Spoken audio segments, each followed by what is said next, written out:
Rodney Marks. Rodney Marks was a scientist from Australia who worked in Antarctica. He was born in 1968 and was known as a very smart and friendly person. He went to good schools, studied science, and later became an astrophysicist. Rodney did not fit the usual idea of a serious scientist. He liked heavy metal music, had long hair, wore black clothes, and even painted his nails. People around him thought he was fun, kind, and easy to talk to. Rodney first worked in Antarctica in the late 1990s and loved it so much that he wanted to return. Antarctica is extremely isolated. There are no towns, no stores, and most of the year it is far too cold for planes to land. The people who choose to work there are usually very dedicated scientists doing important research. Rodney's work involved using a special telescope to study space. His fiancée, Sonia, also worked on the base so that they could be together. In the year 2000, Rodney returned to the South Pole to continue his research. Only 49 people lived on the base, so everyone knew each other well. Rodney was well liked and even played guitar in a small on-base band. Life there was tough, with constant darkness and temperatures far below zero, but Rodney seemed happy and excited about his work. On May 11, 2000, everything changed. Rodney was walking back from the observatory when he suddenly started feeling sick. At first, he thought it might be normal stress from the extreme cold and darkness, but his symptoms became worse very quickly. He had trouble breathing, and his vision became blurry. Later that night, he began vomiting blood. Rodney went to the station doctor, Dr. Robert Thompson, but the doctor could not figure out what was wrong. With the internet and satellite phones down, he had no way to ask anyone for help. Rodney's condition continued to worsen. He grew weak and suffered severe stomach pain, aching joints, and burning eyes. The doctor suspected anxiety or alcohol withdrawal and prescribed sedatives, but they offered no relief. Rodney kept returning for treatment, more frightened each time. Early the next day, Rodney collapsed. His breathing slowed, and despite attempts from the medical team and volunteers, he went into cardiac arrest and died on May 12, 2000. Everyone at the base believed he had died of natural causes, because no one could imagine anything else happening in such an isolated place. Because planes could not land during the winter, Rodney's body had to stay there for 5 months. When it was finally taken to New Zealand for an autopsy, doctors discovered something shocking. Rodney had died from methanol poisoning. Methanol is a toxic chemical often used to clean equipment. It is clear, has almost no taste, and can be deadly even in small amounts. This discovery led to many questions. Did Rodney drink it by accident? Did someone give it to him? Or was there another explanation? No one knew. Even today, Rodney Marks's death remains one of the strangest and most mysterious cases to ever happen in Antarctica.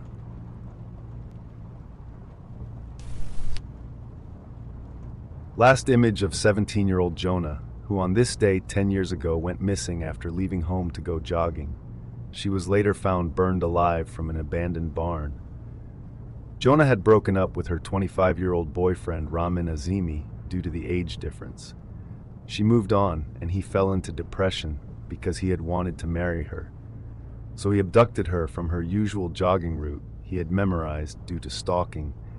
He drove a bit before he assaulted her and knocked her unconscious.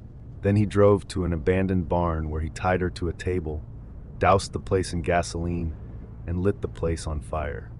Second-degree burn marks imply he watched as the flames grew and Jonah burned alive. He said the burns happened because he tried to set the barn on fire, then changed his mind, but the match slipped from his hand. He claimed he then saw Jonah walk into the flames on her own. No one believed his story, and he was given life in prison. The court concluded that he had acted out of anger because Jonah had ended their relationship. When the verdict was read, Ramin sat quietly as an interpreter explained everything to him in his own language. After the judgment, he told the court that he did not accept the decision and planned to appeal.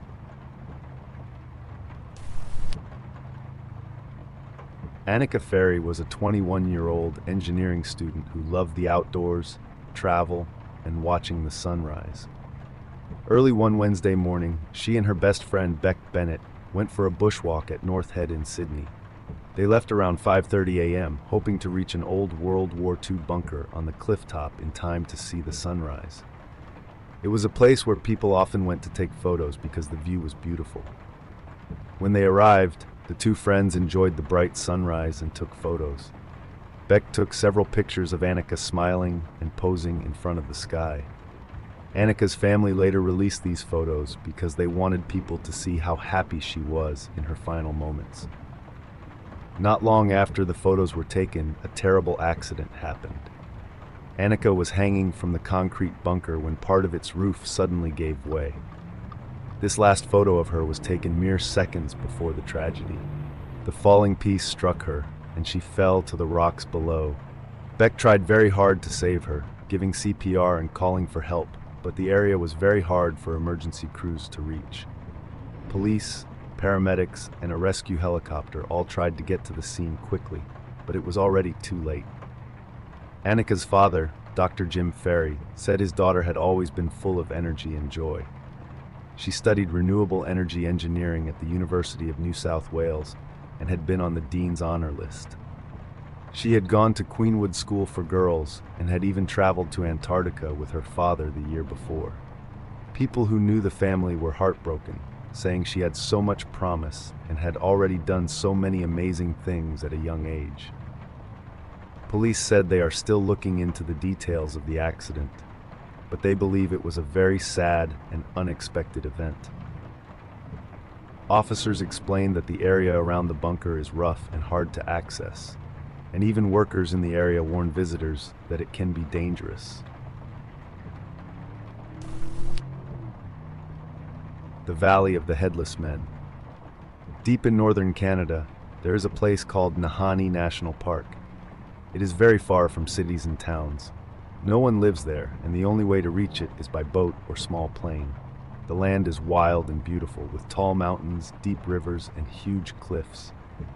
But this place is also known for dark and strange stories. One area inside the park is called the Valley of the Headless Men. In the late 1800s and early 1900s, many people were searching for gold. Men left their homes and families to try to get rich. Some of them traveled to the Nahanni area after hearing there might be gold there. One of the first known stories is about two brothers, Frank and Willie McLeod. In 1904, they went into the Nahanni looking for gold. The trip was long and hard.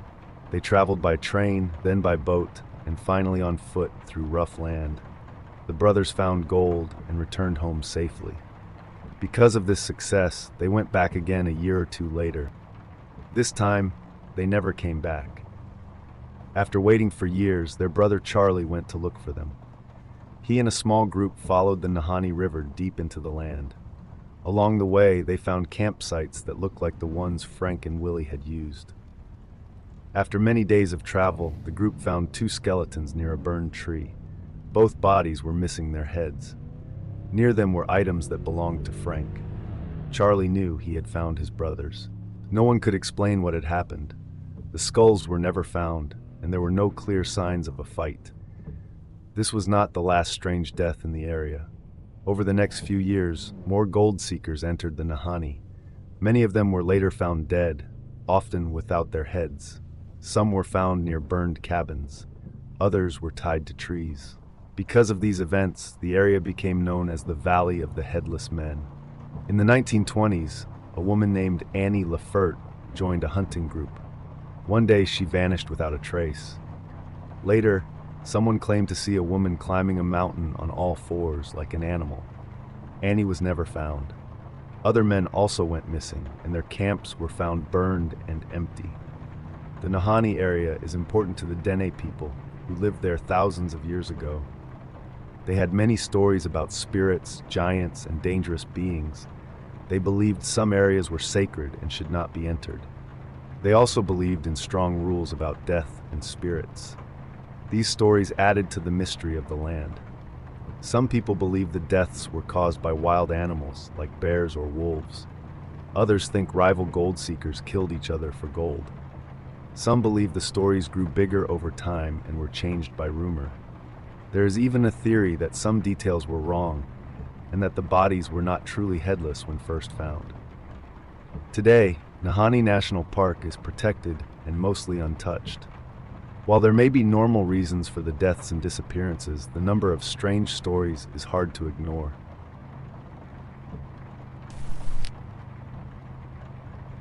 This is the last photo of University of Kentucky student Ann Gieske celebrating her 20th birthday while studying abroad in Seoul. The following day, she was killed in the Itaewon Halloween crowd crush, which resulted in 159 deaths.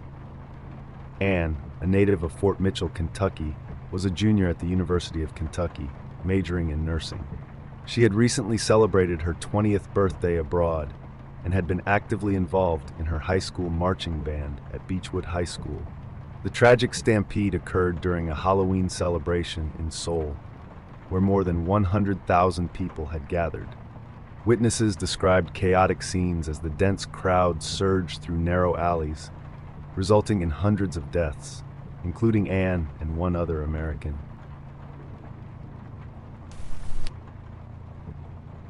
The black snow of Siberia. In a coal mining area of Siberia, people have shared videos showing streets covered in black snow. This snow is dark because it is mixed with coal dust. Many people say this shows a serious man-made environmental problem. One video from the town of Kiselyovsk shows black snow covering roads, homes, and even children's playgrounds. The snow looks dark as far as the eye can see. Russian news described these scenes as looking like the end of the world. The black snow comes from open coal mines in the Kuzbass region. Coal dust fills the air and falls onto the snow in winter. People living there say it is hard to find clean white snow anymore. The dust is in the air all year, but snow makes it easier to see. Health problems are common in this region. Many people suffer from cancer, lung disease, and other serious illnesses. Life expectancy here is lower than the rest of Russia. Trains carrying coal often use open cars, allowing dust to spread to towns and rivers. Some activists want other countries like Britain to stop buying coal from this area. They believe this pressure could force change.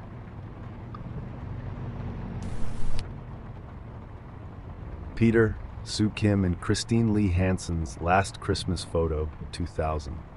They were sadly killed on board United Airlines Flight 175 9 months later when it was crashed into the South Tower of the World Trade Center.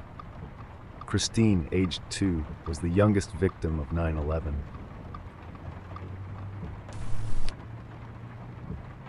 The death of Byford dolphin divers, 1983. In the early morning of November 5, 1983, a diving bell was lifted from the cold, rough waters of the North Sea. Inside the bell were 2 deep-sea divers who had just finished a long and difficult job. 2 tired dive tenders worked outside on the oil rig, helping to connect the bell to a sealed living area called a habitat. This would allow the divers to move out safely. It was dark, raining, loud, and freezing cold. Everyone was exhausted after many long hours of work. In these harsh conditions, a single mistake was made. That mistake caused one of the worst accidents in the history of deep-sea diving. The Byford Dolphin was an oil drilling rig built in Norway in 1974. It worked in the North Sea between Norway and Scotland. The sea there is known for strong winds, cold water, and dangerous weather. The rig floated with parts above the water and parts below it. Most work happened on a platform above the sea, while drilling took place far below the ocean floor. The rig also had special diving systems. These were needed because some repair work had to be done very deep underwater. Deep diving is extremely dangerous. Cold water, poor sight, and sea life all add risk, but the biggest danger is pressure. The deeper a diver goes, the more pressure their body feels. This pressure causes gas from breathing to mix into the blood. If a diver comes back up too fast, this gas can form bubbles in the body. These bubbles can cause extreme pain, paralysis, heart problems, or death. This sickness is often called the bends. To avoid this, divers must come back up very slowly. Because of this, special methods are required. One of these is called saturation diving. In this technique, Divers remain under pressure for days or even weeks, living in sealed chambers and traveling to their worksite in a pressurized bell. This allows them to return to normal pressure slowly only once at the end of the job. On November 5th, 4 divers were working in this system. 2 of them were resting inside the habitat. The other 2 had just finished a long dive that took much longer than planned. It was now about 3 in the morning, and they were very tired. The 2 divers returned in the diving bell and moved into the habitat. As normal, doors were being closed so the bell could be safely removed. But before one door was fully shut, a dive tender outside believed it was already closed. He removed a clamp too early. This caused instant pressure loss. The air rushed out with massive force. The diving bell was thrown away from the habitat. One dive tender was killed at once, and the other was badly hurt. 3 of the 4 divers inside died instantly because gas burst out of their blood and stopped their bodies from working. The 4th diver was forced through a small opening by the blast. Only one person lived through the accident, a dive tender who later recovered. An investigation showed that long work hours, loud noise, bad weather, and old equipment all played a part. After the accident, safety rules were changed and better equipment became required. Many years later, the families of the victims received a settlement. The Byford Dolphin was taken apart in 2019. Today, deep-sea diving is still used, but with much better safety. Machines and robots now do more of the dangerous work, helping prevent tragedies like this from happening again. Love Parade Stampede, Germany, 2010. On the 24th of July 2010, a very large music event called Love Parade took place in the city of Duisburg, Germany. Love Parade was a free dance music festival that many people loved. Hundreds of thousands of people came to enjoy music, dance, and have fun. Sadly, this day ended in tragedy. Love Parade had started many years earlier, in 1989, in Berlin. At first, only a small group of people attended. Over time, it grew into a huge event, often attracting over 1 million people. Because it was seen as a public parade, it did not have to follow the same strict rules as other paid events. In 2010, Duisburg was chosen to host the event. This time, the festival was held in an old railway area instead of moving through city streets. The space was surrounded by roads and train lines. There was only one main way in and out, a long tunnel with 2 ramps. Everyone had to use this tunnel to enter and leave the site. The number of visitors was meant to be limited to 250,000 people. On the day of the event, problems began early. The gates were supposed to open at 11 in the morning, but they opened late because work was not finished. Large crowds waited outside. When the gates finally opened, people moved in quickly. The main ramp became very crowded. It was narrower than planned. At the same time, many people were leaving the site using the same ramp, even though there was another exit. This caused even more crowding. Police later closed the entrances to stop more people from entering, but the barriers were weak and could not hold the crowd back. People kept pushing into the tunnel from both sides. Soon the crowd became dangerously tight. People were pressed together and could not move. Some could not breathe. Others fainted or fell and could not get up again. A few people managed to escape by climbing poles, stairs, or nearby objects, but most were trapped. By around 5 in the afternoon, the crowd slowly began to clear. When space opened up, injured and unconscious people were seen on the ground. In total, 21 people died, mostly because they could not breathe. Hundreds more were injured. After the event, many people argued about who was responsible. Organizers, city leaders, and police blamed each other. No one was punished in the end, and Love Parade was canceled forever out of respect for the victims. Stephen Pier. Last image of Stephen Pier on June 22, 1887 at Niagara Falls, Ontario. His body was found under his tight ropes near the Niagara River Gorge on June 25, 1887, after attempting an unplanned crossing at night. Larry Howard Groves, 2003. Indiana, USA. Larry Howard Groves was a 40-year-old man who lived in Lakeville, Indiana. He lived alone in a small house with his two dogs. Larry owned an antique business and was well known by his family and friends. On January 12, 2003, Larry came home around 9 at night. Later that evening, around 11, he called his friend Sandy Smith, who lived in Mississippi. Larry and Sandy talked on the phone for about 10 minutes. Their talk was normal and calm at first. Then Sandy heard loud banging sounds on Larry's front door. She also heard a man's voice yelling and demanding to be let inside. Larry told Sandy not to worry and said he knew who the man was. He told her he would call her back in about 20 minutes. Larry never called her again. Over the next few weeks, no one saw or heard from Larry. He stopped working at his antique business, and his dogs were also gone. On January 28th, Larry's mother, Wanda Groves, reported him missing. Police went to Larry's house but did not find him or his dogs. Nothing inside the home looked broken or taken. Months passed with no answers. On Memorial Day weekend, Wanda went into her son's house to look for clues. The house was very clean and in good order. Nothing seemed wrong, but Larry was still missing. In April, Larry's sister and police searched the house again, but they found nothing. On June 18, 2003, Larry's neighbor noticed something strange. Many black birds were sitting near Larry's yard.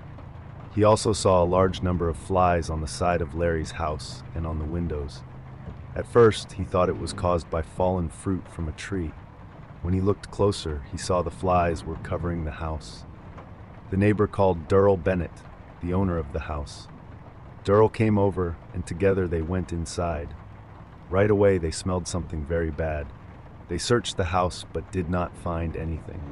When they checked the fridge, they found spoiled meat, but the smell was not coming from there. Durrell then remembered a hidden door in the floor that led to a small space under the house. They moved a desk and a rug and opened the door. Inside, they found Larry's body. Police were called at once. Larry's body was badly broken down due to time and heat, and his power had been shut off months earlier. Because of this, police could not tell how he died. However, they found signs that Larry had fought back. Police later learned who the man at the door was that night. He was believed to have sold Larry's antiques without permission. Police questioned him and tested his DNA. In 2006, tests showed the DNA did not match. With no new leads, Larry's case remains unsolved. Crystal Creek. On September 9, 1985, a bear hunter made a sad discovery near Crystal Creek in Montana. While walking through the area, he found human bones. Police were called and an investigation began. After studying the remains, experts learned that the bones belonged to a woman. At first, no one knew who she was. The woman was believed to be Asian, likely of Japanese background.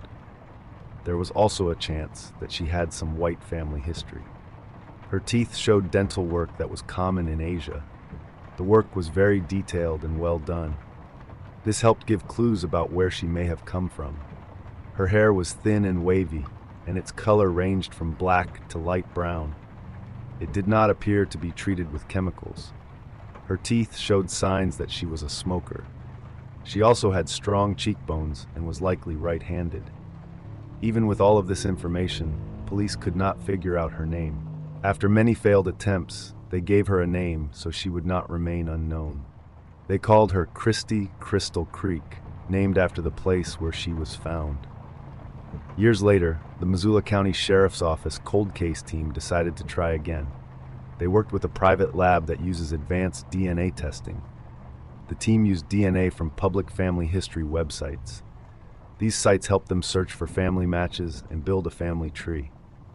After weeks of hard work, they finally found relatives connected to the woman. In May 2021, the woman was identified as Janet Lee Lucas. Janet was born in October 1960. She grew up in California and later moved to Spokane, Washington, with her parents and her 7 brothers and sisters. Janet was a young mother. She had a 5-year-old son when she disappeared at the age of 23. There is no record showing that she ever lived in or visited Montana. which made the case even more confusing. How she ended up there remains unknown. A detective stated that finding her name was only one step, and that justice still needed to be served. Janet's family shared a heartfelt message. They said they were broken to learn that she had been gone for so long without being identified. They described her as kind, warm, and full of heart. She was deeply missed and never forgotten. Police believe a man named Wayne Nance may have been responsible. He was linked to other crimes in the area, but died in 1986 and was never found guilty.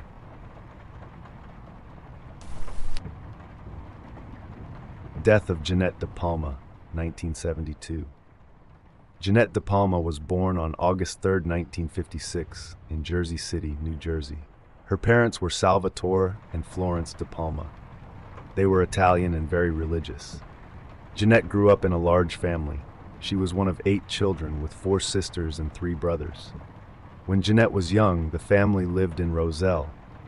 In the mid-1960s, they moved to Springfield, New Jersey. At that time, many new families were moving into the area. Some local people did not like this change and felt the town was losing its small-town feel. Neighbors said the De Palma family kept to themselves. They did not talk much to others and were seen as quiet and private. The family was part of a church called the Assemblies of God. Jeanette was very serious about her faith. She helped with church work and wanted to go to Bible college one day. People who knew Jeanette said she was kind, honest, and funny. She also had a strong side. She could stand up for herself and would help others if they needed it. At school, she did not always fit in. Some students were mean to her, and there were rumors about her. Her family said these rumors were not true. Jeanette did have a boyfriend named John. On Monday, August 7, 1972, Jeanette was 16 years old. That afternoon, she told her mother she was going to hitchhike and then take a train to visit her cousin in Berkeley Heights. It was about 8 miles away. Jeanette left her house at 1:20 p.m. This was the last time her mother ever saw her. Jeanette never reached her cousin's house. When she did not come home by 10 p.m., her parents went to the police to report her missing. The police told them they had to wait 24 hours and suggested she may have run away. Her family began looking for her on their own. 6 weeks later, on September 19, 1972, a woman living nearby made a terrible discovery. Her dog came home from the woods carrying a human arm. The police were called right away. Officers believed it could belong to Jeanette. A search began in the wooded area near a quarry called Houdet Quarry. A few hours later, Jeanette's body was found on top of a large rock formation known as the Devil's Teeth. Her body was badly decomposed. She was found face down, and her flip-flops were next to her. It would have been very hard to climb to that spot wearing flip-flops. Because of the condition of her body, doctors could not find an exact cause of death. There were no broken bones or gunshot wounds. The coroner believed she may have been strangled, but the death was listed as suspicious, not murder. Police tested her clothing and hair. No signs of drugs, poison, or assault were found. There was very little physical evidence. A few people were looked at as suspects, but no one was charged. Over time, the case went cold. Some people believed her death was linked to devil worship or rituals. This idea became popular because of fear at the time, but later photos showed no signs of this. Others believed drugs or a cover-up may have been involved. Some records from the case were missing for years, which made people suspicious. Even today, Jeanette De Palma's death remains unsolved. Her family and others still want answers. What truly happened to her is still unknown.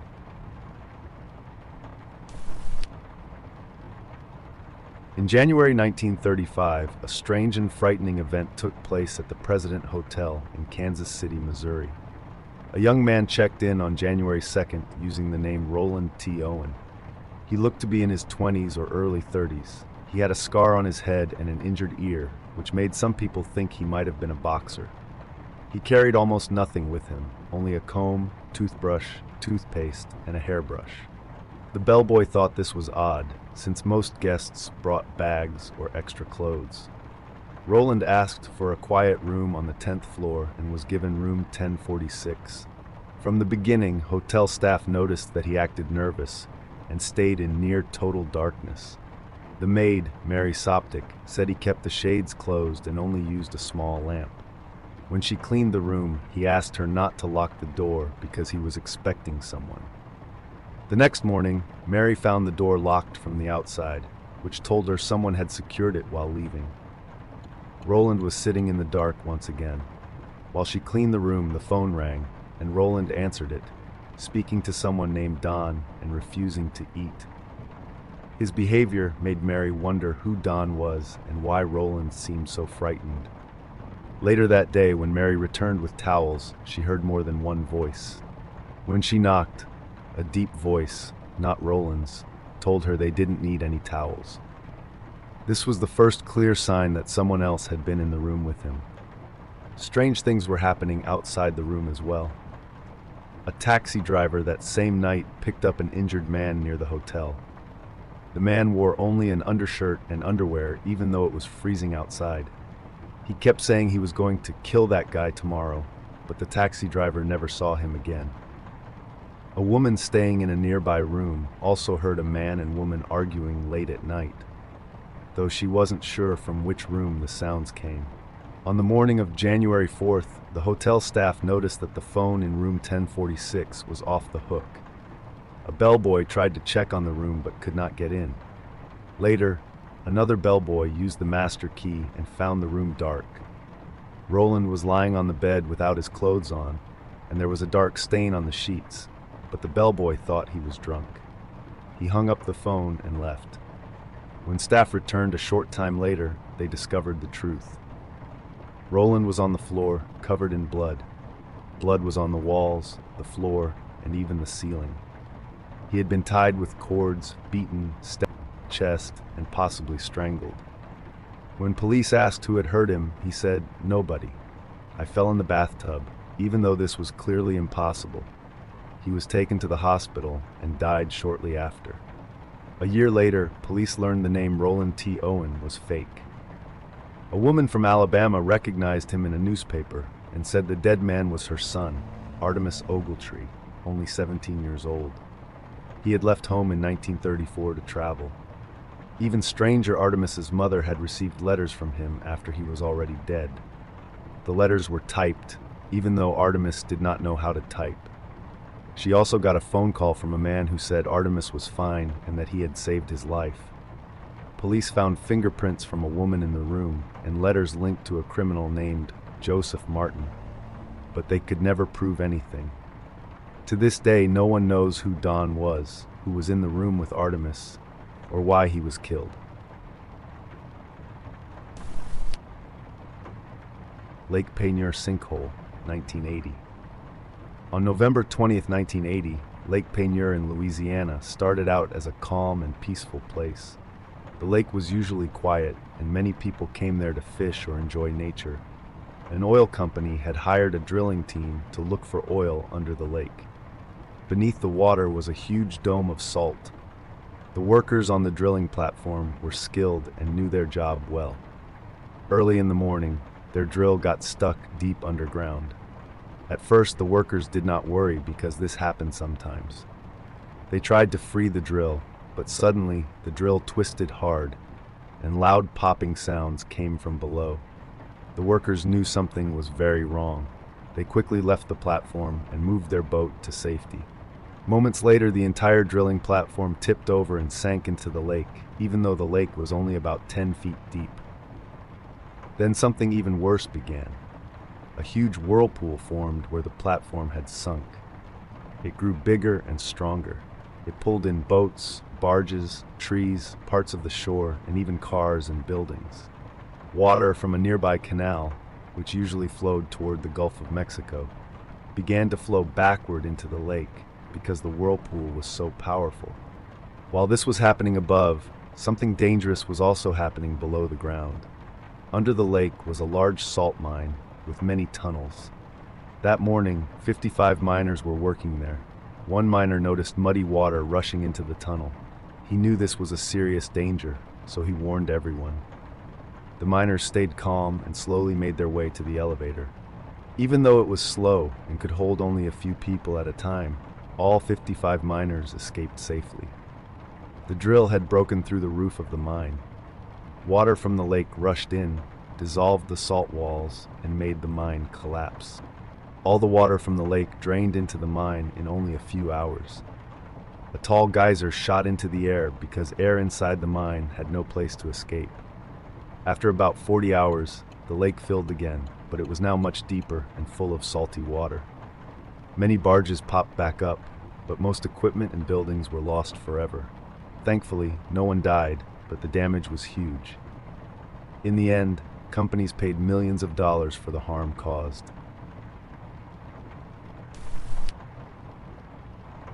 Tsutomu Yamaguchi. Tsutomu Yamaguchi was a Japanese engineer who became known as the man who survived 2 atomic bombs. On August 6, 1945, Yamaguchi was finishing a 3-month work trip in Hiroshima. He worked for Mitsubishi, helping design oil tankers. He was getting ready to go home to Nagasaki to see his wife and newborn son. But just before he left, he remembered he had forgotten his personal stamp, which people needed for identification in Japan at that time. He went back to get it. This delay changed his life.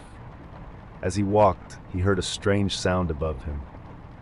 When he looked up, he saw an American B-29 bomber and a small object falling from it with parachutes. A few seconds later, a huge white flash filled the sky. Yamaguchi jumped into a ditch. The blast burned his face and arms, burst his eardrums, and knocked him out. When he woke up, the city was dark, even though it was morning. Buildings were gone. Many people were dead. Yamaguchi was less than 2 miles from the center of the explosion, but he was still alive. He managed to find 2 co-workers who had also survived. They spent the night in a shelter, and then took a train to Nagasaki. The sight of bodies on the streets stayed with him for the rest of his life. Even though he was burned and weak, Yamaguchi went to work the next day. When he told his boss that a single bomb had destroyed Hiroshima, his boss did not believe him and thought he was confused. But at 11:02 a.m. on August 9th, another bright flash filled the office. The second atomic bomb had been dropped, this time on Nagasaki. Yamaguchi survived again, and he rushed home through broken streets, afraid of what he might find. His wife and baby were alive with only small injuries. Yamaguchi soon became very sick with fever and burns, and the hospital had been destroyed, so he had no medical help. After a week, he slowly began to recover. On August 15th, Japan surrendered, and the war ended. The effects of the bombs did not end there. Many survivors became sick years later due to radiation. Yamaguchi's own son died of cancer at 59. His wife also died from health problems linked to radiation. Yamaguchi himself suffered from hearing loss, skin problems, cataracts, and later leukemia. Still, he lived to age 93. For many years, he was only recognized as a survivor of the Nagasaki bomb. In 2009, he was finally officially recognized as a survivor of both bombings. He spent his later life speaking about peace and warning people about the dangers of nuclear weapons. He said, "They could have made their point with 1 bomb. They knew the bombs would kill women and children. How could they do that?"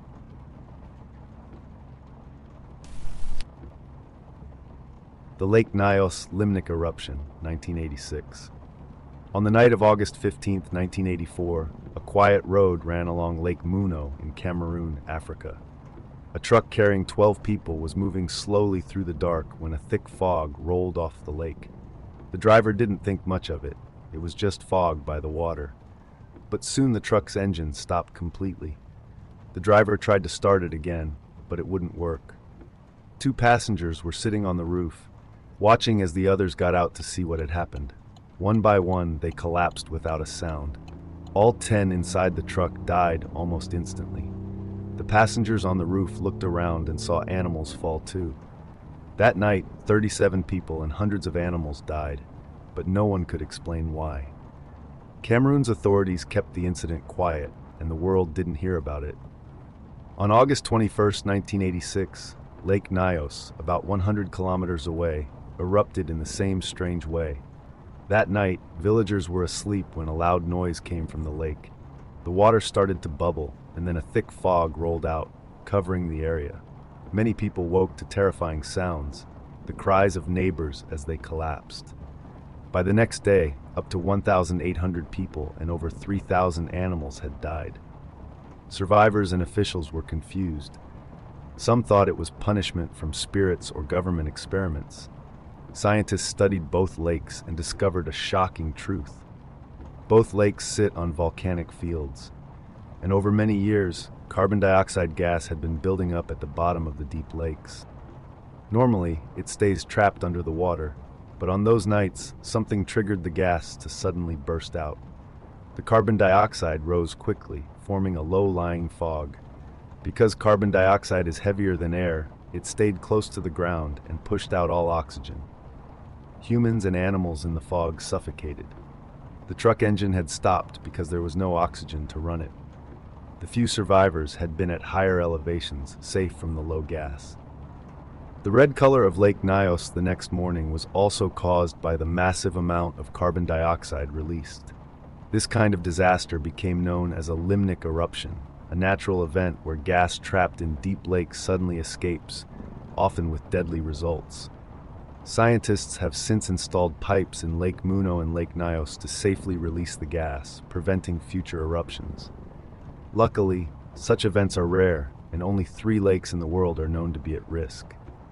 Lake Kivu, near Rwanda and the Democratic Republic of Congo, is much larger than Nyos or Muno, with millions of people living nearby. It also contains methane, which is flammable, meaning an eruption could cause both toxic gas and fire. Scientists believe eruptions at Lake Kivu happen roughly every 1,000 years, and the last large one was 5,000 years ago. One small trigger, like an earthquake or heavy rain, could set off another disaster. The Mad Gasser of Mattoon, 1944. Many people grow up afraid of strangers breaking into their homes. We lock our doors and close our windows to feel safe. But what if someone did not need to enter your house to hurt you? In 1944, people in the small town of Mattoon, Illinois became very scared. Many residents called the police and said someone was using gas to make them sick in their own homes. This person became known as the Mad Gasser of Mattoon. The attacks usually happened at night. People said they smelled a sweet or strange odor. Soon after, they felt weak, sick, or unable to move. Some people even said they were partly paralyzed for a short time. Over 20 homes were reported as targets. The first known case happened on September 1st, 1944. A woman named Dorothy Kearney had gone to bed after putting her children to sleep. She noticed a strange, sweet smell in the room. At first, she thought it came from flowers outside her window, but soon her legs went numb and she could not move. She called her sister, who also smelled the odor. The police came but found nothing. Later that same night, Dorothy's husband saw a tall man dressed in dark clothes looking into their window. He chased the man, but the person escaped. Once again, police could not find any proof. A few days later, another woman named Beulah Cords found a white cloth on her porch. When she picked it up and smelled it, she became very sick. Her legs felt weak, her lips swelled, and her throat burned. Police tested the cloth, but no clear chemicals were found. After that, reports came in very fast. One night alone had 7 reports. A young girl became sick after her mother saw a dark figure outside. Other people smelled sweet fumes and felt weak soon after. Some people said they saw someone spraying gas through open windows. Others saw a tall, thin person running away. News of the attack spread quickly. The town panicked. People followed police cars, hoping to see the gasser. Some citizens walked the streets with guns to protect themselves. Police worried someone innocent might get hurt. The police chief said the town was suffering from mass fear. He believed people were scaring each other and imagining things. He later said the smells came from a nearby factory. Many people did not believe him, and even some police officers disagreed. One man became a main suspect. His name was Farley Llewellyn. He was very smart and liked chemistry. He lived near where the attacks happened and was known for strange behavior. His trailer had a small explosion not long before the attacks began. Police watched him closely but never found enough proof to arrest him. In the end, no one was ever charged. There was very little hard evidence. It is also important to remember that this happened during World War II, when people were very afraid of gas attacks. Some believe the first attacks were real, and later ones were caused by fear spreading through the town. Others believe the mad gasser was real, but was never caught. To this day, the mad gasser of Mattoon remains a mystery.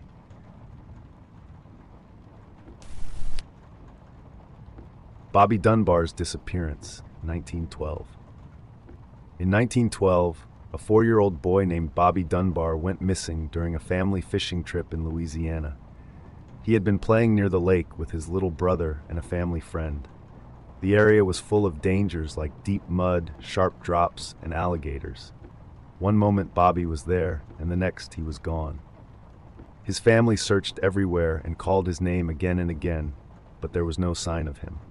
People from nearby towns joined the search, dragging the lake, checking the woods, and even cutting open alligators. They found nothing. His parents feared the worst, or wondered if he had been taken by someone. Then 8 months after he vanished, a message came from Mississippi. Townspeople there believed a man named William Walters, a traveling handyman, was carrying a boy who looked like Bobby. At first, Walters gave different answers about whose child the boy was. Police took the boy and sent photos to Bobby's father. The boy looked very much like Bobby, though he did not seem to know the Dunbars. He pushed away from Bobby's father and did not answer to the name Bobby.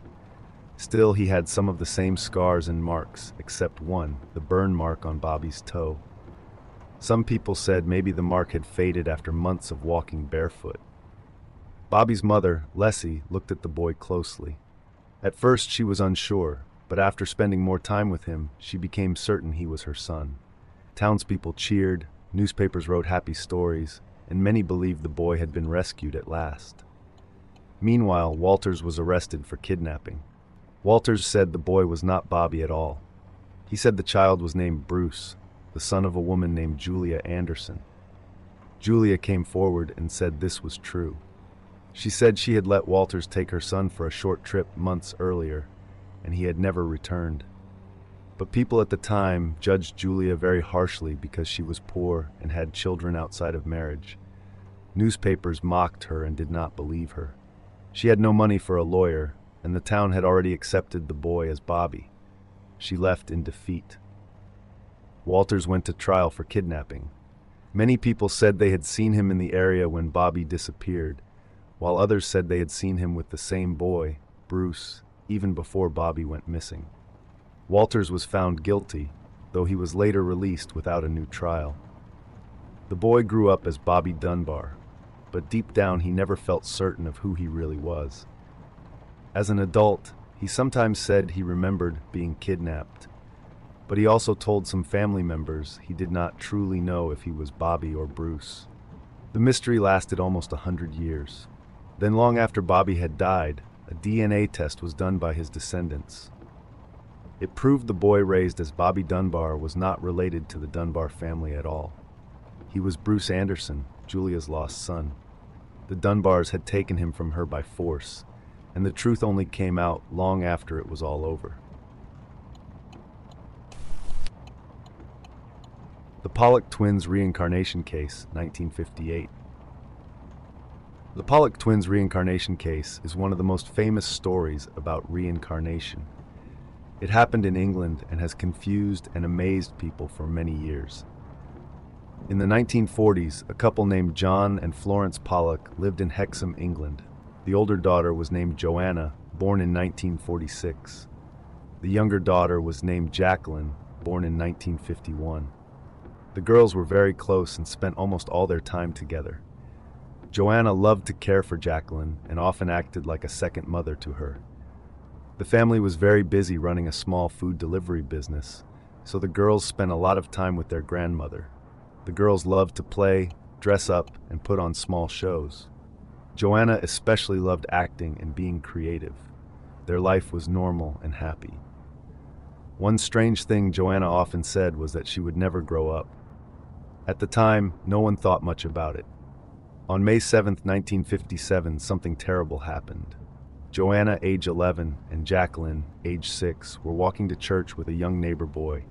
A car came speeding toward them and hit all three children.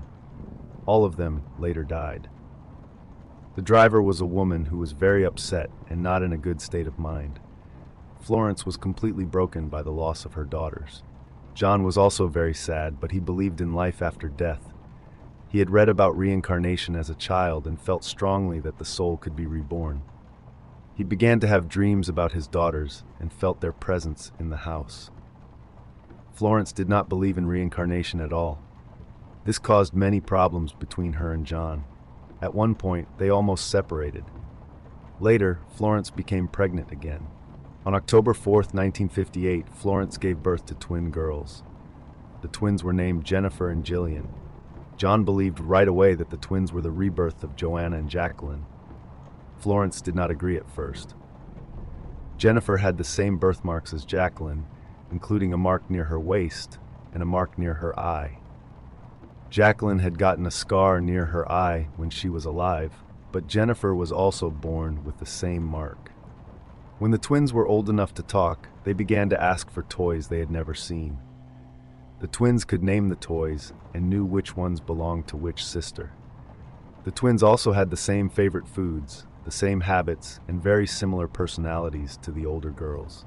The girls were also very afraid of cars. They would hold hands and stop before crossing the road, even though no one taught them to do this. A doctor named Ian Stevenson studied the case. He spoke with the family, examined the birthmarks, and followed the girls for many years.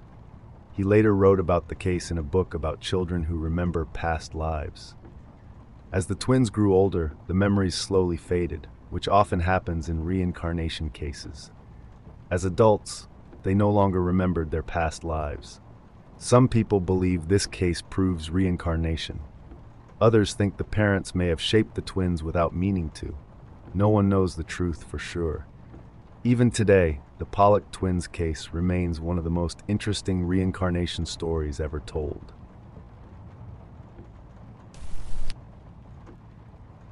The shipwreck of the Batavia.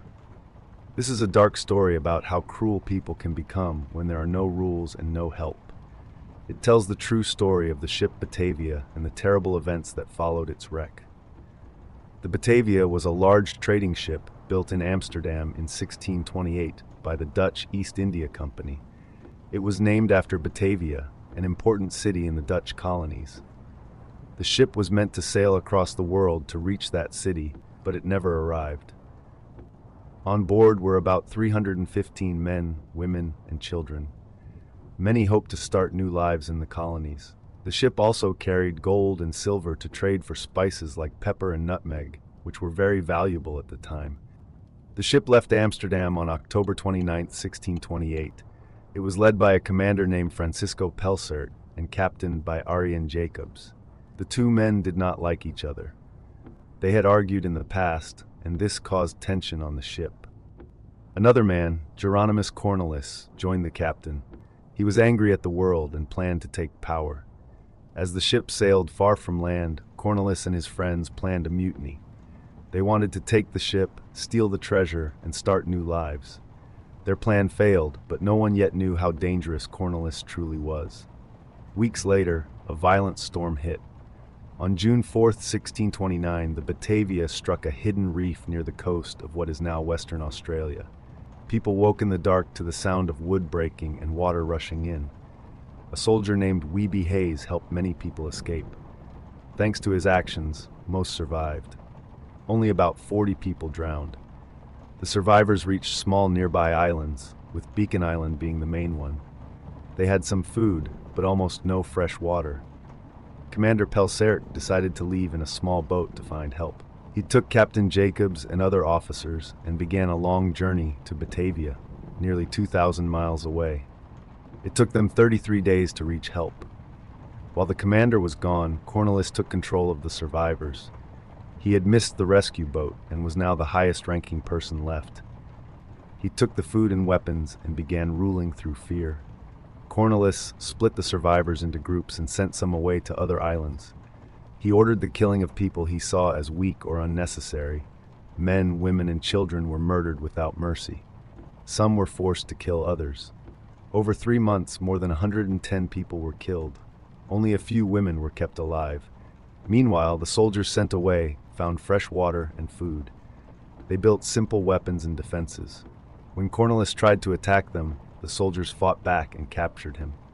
At that moment, a rescue ship arrived. Hayes and his men reached it first and told the commander what had happened. Cornelis was put on trial and executed for his crimes. Other guilty men were also killed. Some were left on the Australian mainland, never to be seen again.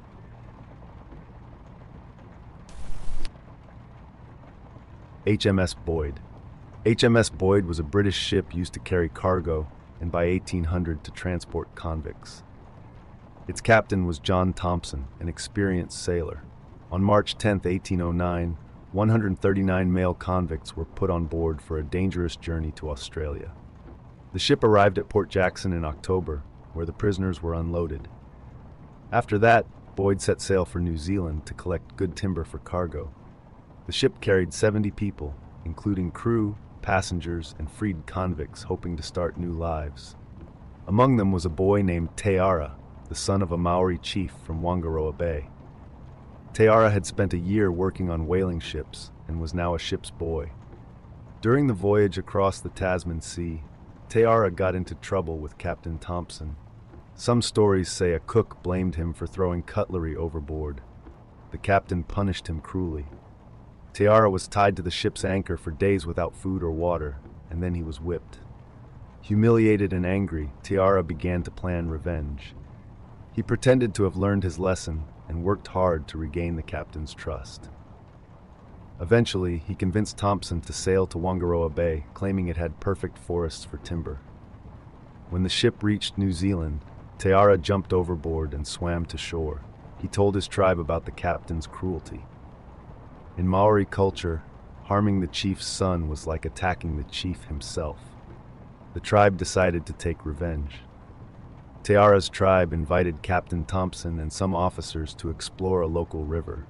Once they were away from the ship, dozens of Maori warriors attacked and killed them. Their bodies were brought back to the village and partially eaten. But the tribe wanted to punish the whole crew.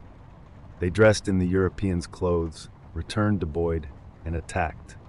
Most of the crew were killed, and only 5 survived. The survivors hid until another Maori chief, Tipahi, arrived. He rescued them and tried to take them to safety. However, the tribe of Tapuhi, who led the massacre, captured the survivors again. Some of the prisoners were killed later, including the second mate, who was eaten after he could not work for the tribe. Boyd remained abandoned in Whangaroa Bay. The Maori tried to use the ship's gunpowder and weapons, but an accident caused a huge explosion that killed 10 people. The survivors finally escaped, and news of the massacre spread quickly to Australia and Britain. People were terrified, and ships avoided New Zealand for years. A rescue mission led by Captain Alexander Barry eventually freed the survivors and punished the chiefs involved. Despite this, the cycle of violence continued. Some whalers attacked Maori villages, killing many, including those who had tried to help.